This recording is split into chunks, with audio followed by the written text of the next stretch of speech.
Они ожидают вот такую картинку. Нужна хирургия, а мы предлагаем что-то замаскировать. Филлер же он притягивает на себя воду. А пациент на это может быть не согласен. Номер один проблема – малярный жир. По сути, это достаточно фиксированное уже образование. Браковані філери, мої губи стали черными. Это вопрос к ортодонтам. То есть, если красивое лицо – ботокс. Ботокс. Если что-то ужасное – ботокс. Тоже ботокс, да. Все. Да. Следующая тема – нити. Все пациенты приходят, они говорят, можно вот такой Вот так нити. нити. А ответ, что все мы несимметрично подходим. Это единственный ответ в этой ситуации.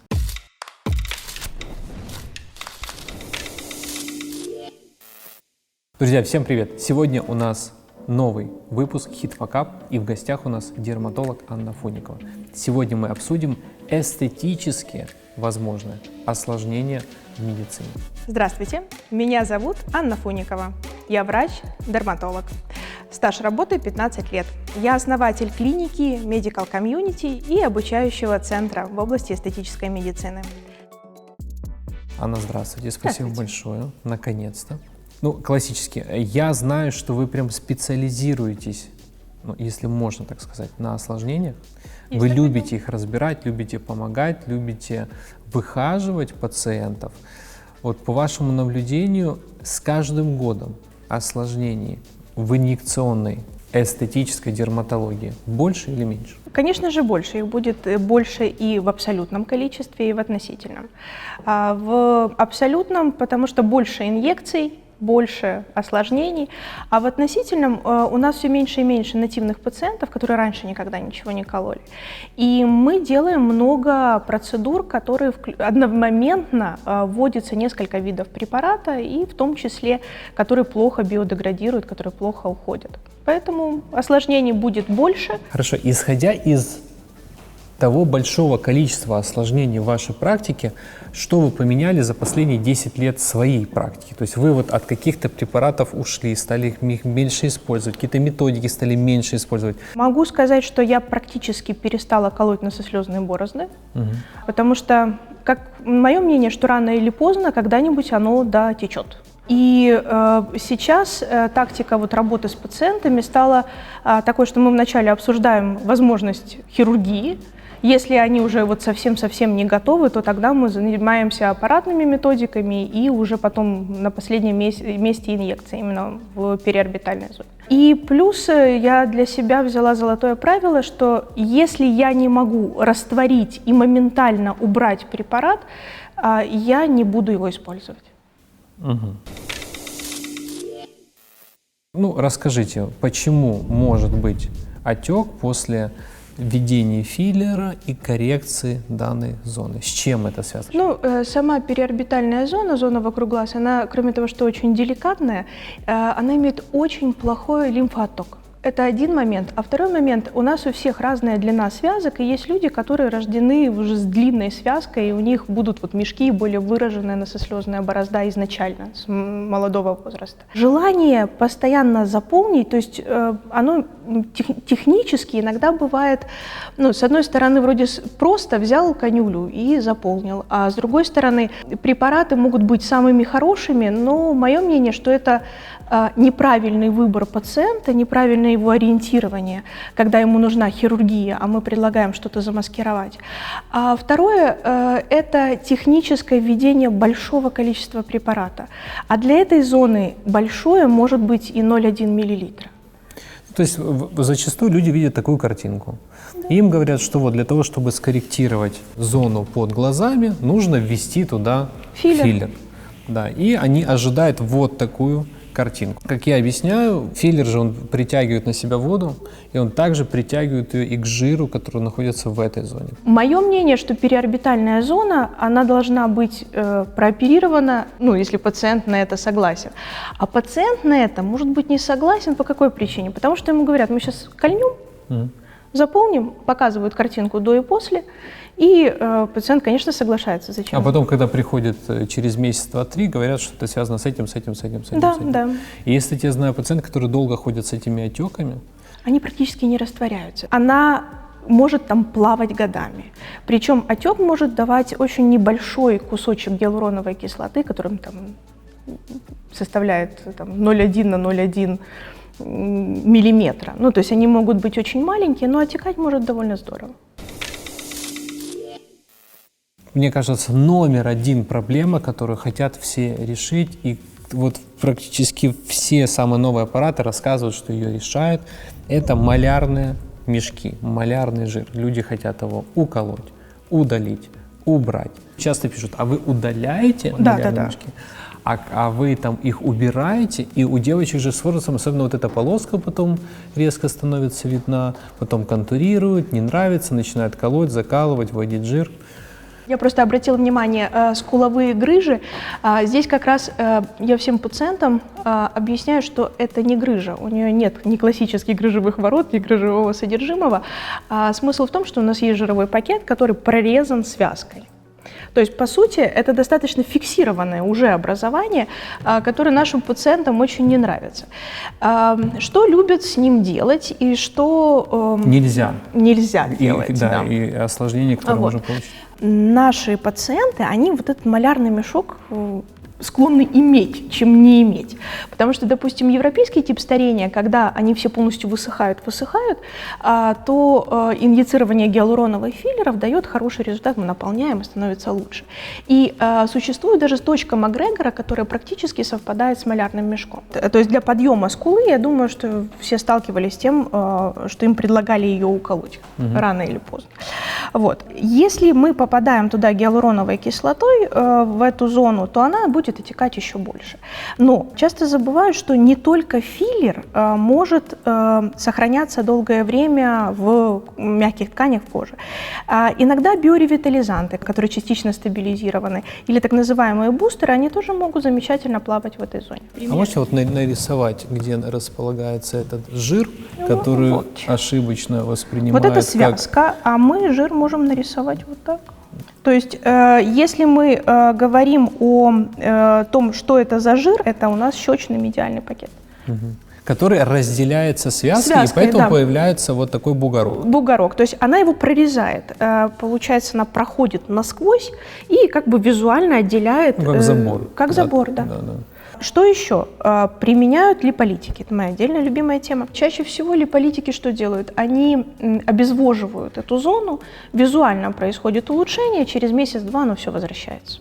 Липолитического эффекта от непрямых липолитиков ожидать очень. Хорошо, гидроксиапатит кальция. Вопрос всегда в том, что мы вызываем определенное воспаление, которое должно у нас закончиться неоколлагеногенезом. Воспаление всегда имеет в своей основе отек. То есть не всегда эта техника приведет к тому, что мы получим прям подтяжку и образование нового коллагена. Иногда это может, наоборот, усилить отечность и вообще вызвать достаточно серьезное воспаление. Хорошо, тогда вот совет Фунниковой, что с ним делать? История с перемещением визуальной тени, да, когда мы заполняем филлером скулы, носощечную зону, мы уменьшаем выраженность этого вдавления, оно дает нам, наверное, самый лучший результат, который мы можем получить. То есть вот на этом изгибе мы его заполняем? Мы не совсем на изгибе заполняем, мы постараемся заполнить под, ну вот как я нарисовала, да? Вот эту зону и скуловую зону для того, чтобы увеличить напряжение в скуловой. То есть за счет вот этого объема оно немножко его будет визуально перемещать. Но прям такого фантастического эффекта, как на фотошопе, фейстюне и так далее, этого не будет. Но у вас же нет его? Нет, конечно. У вас генетически нет или вы что-то себе делали? Я себе делаю все, но генетически у меня короткая связка. Относительно фейсбилдинга, если мы говорим о самомассаже или тренировке мышц, мимические мышцы единственные, которые не поддаются возрастной гипотрофии. То есть они с возрастом, наоборот, накачиваются, они расслабляются. Поэтому фейсбилдинг имеет очень много вопросов, а вот лимфодренаж массажа гуаша, да, получается очень неплохой. Отечность становится общая меньше. Но стопроцентного решения нету. Стопроцентного решения нет. Нашел картинку, вот мы показываем этот пакет, и вот так вот проходит. Ну, говорю, да, он больше, этот жир, да, но суть в том, что сквозь вот это желтенькое идет связка, правильно? Да. Вот так вот у нас образуется тот самый жир, который оттекает по утрам, когда вы выпили что-то или съели соленое, острое. То есть не нужно путать вот этот. Это насослезная, Да, так называемая насослезная, борозда. да, борозда. Не нужно путать с вот этой. Давайте следующая тема. Нить. Нить. Основным, наверное, в нитевом лифтинге осложнением является неудовлетворенность результата в сравнении со стоимостью процедуры и проведенной реабилитации. Ну и плюс ожидает. Все пациенты приходят, они говорят, можно вот такой Вот так лифтинг. нити не Да. потянуть. И второе, очень тяжело сделать одинаково право и лево. Хорошо, а ответ, что все мы несимметрично подходим? Конечно, это единственный ответ в этой ситуации. Когда мы работаем в подкожно-жировой клетчатке, то абсолютно четко сказать, где у нас прошла канюля, где мы вывели нить, достаточно сложно. Плюс с нитевым лифтингом есть какая история? Дело не в том, что это плохая или хорошая технология. В умелых руках эта технология замечательная и прекрасна. Иногда молодые специалисты, не в плане молодые по возрасту, а те, кто начинают работать, они, вот пациент пришел, говорит, нитями подтянем. И либо не подтянулось, как хотелось, либо не было вот эффекта той пластической операции, либо что-то где-то подтянулось лучше, где-то подтянулось хуже. Вы себе нити ставили? Нет. А как часто вы ставите пациентам? Скажем так, в комплексной коррекции 20% пациентов мы ставим нити. Но изолированной коррекции нитями я не делаю. Ну хорошо, вот мы смотрим так, мезонити. У меня вопрос просто, я понимаю хирургически, сколько здесь кожи, и у меня вопрос, если это было подтянуто нитью, то куда лишняя кожа? Ну вот, а здесь ее нет, этой лишней кожи. Потому что у нас есть посттравматический отек, там скорее всего лидокаина миллилитров 5 на сторону. Ну то есть шарик натянулся, и мы не видим. Но в любом случае весь объем же кожи не уйдет, Нет, тот, конечно. который хирург срезает. Нет. То есть нити подходят для незначительных каких-то подтяжек. Если мы будем выбирать пациента очень дряблого, у которого большой лоскут, то нам надо будет куда-то его деть, а деть его некуда. А если мы берем большие тяжелые ткани, тяжелое ПЖК, нам надо куда-то крепиться, а прикрепления как такового у нас нет. То есть это очень, вот поэтому такой специфический выбор пациента. То есть вот такое лицо, оно подходит. Да, но не только изолировано для тип нити. кожи, средняя тяжелость, средняя дряблость. Средняя объемность и возможность проведения полноценной коррекции full face филлерами плюс нить. На что я хочу обратить внимание, самое важное не забывать о пропорциях. То есть часто даже вот такой результат для меня бы он не был приемлемым, потому что пациентка стала шире и короче. То есть вот здесь мы расширили, да? Да. И... Как бы то ни было, брыли, они удлиняют длинник лица визуально. А когда мы все поднимаем, мы превращаемся в дирижаблик. Да, вот я вам сейчас хочу показати последню нашумівшу новость. Вот. 22-річна Енджел звернулася по філер для губ до людини, яку порадили друзі. Далі була кров, чорні губи і прийом до спеціалізованої клініки. Але деяким жінкам не пощастило ще більше. Браковані філери. Чому мої губи стали чорними? Це бракований філер? Чи це таке може бути? История в чем? Всем нравится Russian Lips. А Вот что так такое называемая Russian Lips? техника или то есть визуальная конечная картинка плоского банта, то есть увеличение красной каймы очень сильного. Есть несколько моментов, связанных с этой техникой. Первое то, что она достаточно травматична. То есть это инъекции, которые выполняются на разную глубину. И за счет этого появляются гематомы, и поэтому губы становятся черными. Здесь препарат не имеет значения. И следующая проблема, с которой будут сталкиваться пациенты в данной технике, это введение препарата в подслизистый слой и, соответственно, его контурирование со стороны ротовой полости. При улыбке это будет видно. Проблема в чем? У нас у всех размер красной каймы обусловлен степенью того, насколько у нас имеют профильность зубы. Поэтому у европеоидной расы губы будут меньше, чем, например, у негроидной. И если мы посмотрим, допустим, на положение верхней и нижней челюсти, то у негроидной расы она будет намного более впереди выстоящей. И от этого зависит величина красной каймы. Для того, чтобы сформировать красную кайму больше, нам надо сымитировать профильность зуба. Из-за этого инъекция выполняется глубоко, Ну, то есть имитируется подушечка, на которой вроде как должна эта красная кайма развернуться. Объективно, для того, чтобы увеличить красную кайму и сделать ее более вывернутой, то это вопрос к ортодонтам, а не к инъекционистам. Ну или хелопластика. Или хелопластика. Давайте так, вот такое осложнение после применения ботулотоксина может быть? Нет, это некроз после введения филлера. Почему вот с филлером может быть, а с ботоксом не может быть? Филлер или гиалуроновая кислота, или это может быть гидроксиапатит кальция, это препараты, которые имеют объем, и этот объем сохраняется длительное время. Когда часть этого препарата попадает в сосуд, перекрывается кровоток, кровь не доходит до мягких тканей, и получается зона, которая страдает, вот как инфаркт есть миокарда, а может быть вот инфаркт кожи. И, соответственно, пока мы тем или иным способом не достанем, не растворим этот кусочек, у нас будет перекрыт сосуд, и ткани будут страдать. А ботулотоксины, ботокс не имеют объема, они растворяются физраствором, он жидкий. И если какая-то часть ботулотоксина попадает в кровоток, то ничего не случается, он не блокирует сосуд. Вот ботокс, побочные эффекты и осложнения. То есть люди думают, что все, я уколю ботокс, и я буду вот так вот выглядеть.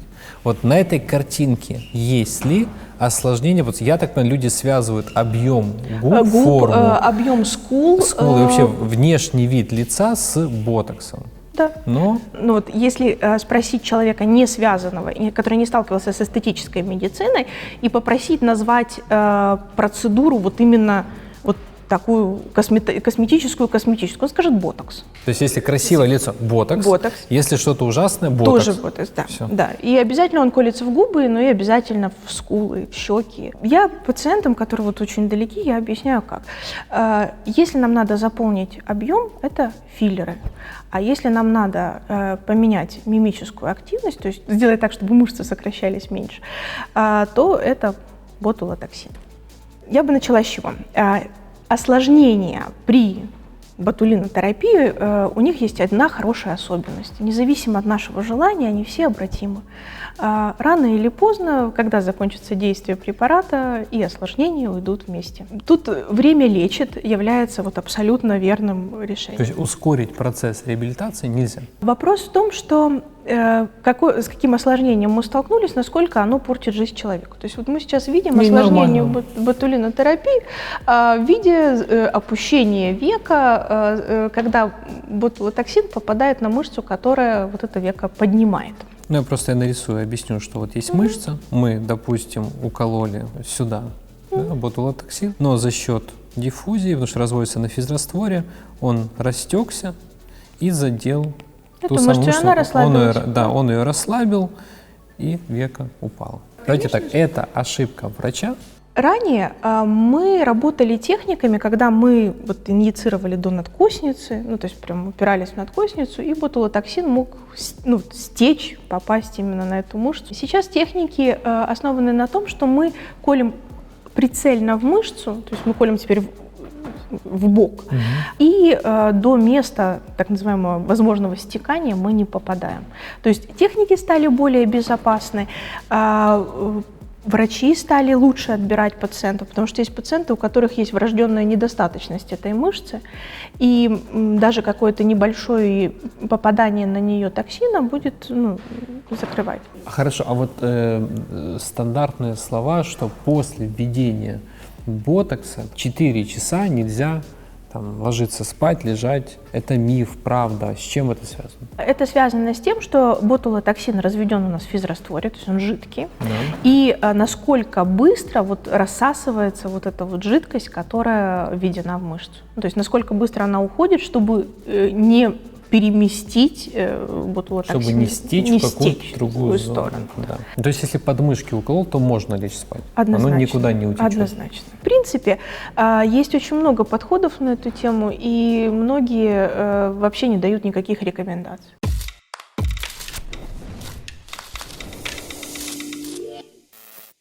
Поэтому на этой позитивной ноте мы закончим, а вы в своих комментариях напишите вопросы к Анне и ко мне, и мы в следующих эфирах их разберем. И присылайте свои осложнения неудачный, возможно, случай, или если вопросы. Кстати, я думаю, в следующий раз мы затронем аппаратную косметологию. Не вопрос, с удовольствием. Да, спасибо большое. Все, всем пока.